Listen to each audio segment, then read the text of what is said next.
This is kind of for me like a rough such a copy, but I felt pretty proud because I wrote it last year.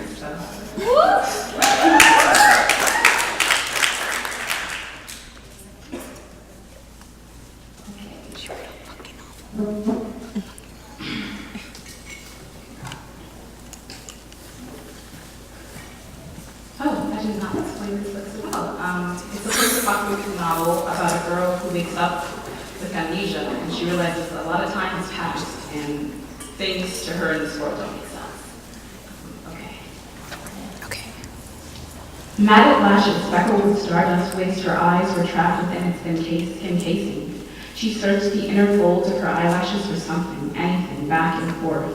She let out short, heavy gasps, trying not to wheeze in the dark. Her eyelids refusing to break apart, stifling the world around her, teased by the slivers of light that peeked through. Too weak to move and too tired to think, she allowed herself to drift off into her own unknown world again, more familiar than the one she seemed to order a mixture of living and dying slowly with silence. She was interrupted by a sharp, dry cough that ricocheted loudly off the moldy, dingy walls of the alley. Voices whispered in the dark, two voices and two men. She struggled, using all her reserve strength to lift up her right arm and wipe the dust from her eyes.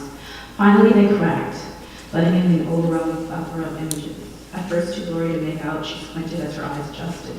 She could not see far past her feet, even as her vision came in clear. Plastic canisters surrounded her like rancid crumbling sentinels, standing guard over her lifeless body. One blade tipped over, the contents emitting a nauseating odor. She watched a slow but continuous line of hands trail out like an army of little men with precious cargo on their backs. For a moment, she marveled at their mechanics and uniform precision. They had a set path to follow. She traced the ground with her hand, shaking loose gravel, disturbing flies and ants. She took a deep breath in as she tried to figure out how she ended up like this, in that alley. She tried to think of where she lived, of where her home was. Nowhere, a little voice whispered. She shook it away, the foreboding feeling in her stomach. She tried to rise again, but only succeeded in making her head throb rapidly. Distant voices came closer till she could make out figures from just beyond the trash can. The alleyway unusually bright from the full moon that peeked out over the buildings, light cut in and out, showing pieces of their frames, but otherwise hid in the shadows. The shorter of the two, with corn-like hair, wore a light jacket and tailored pants. His face was not handsome, but not plain either.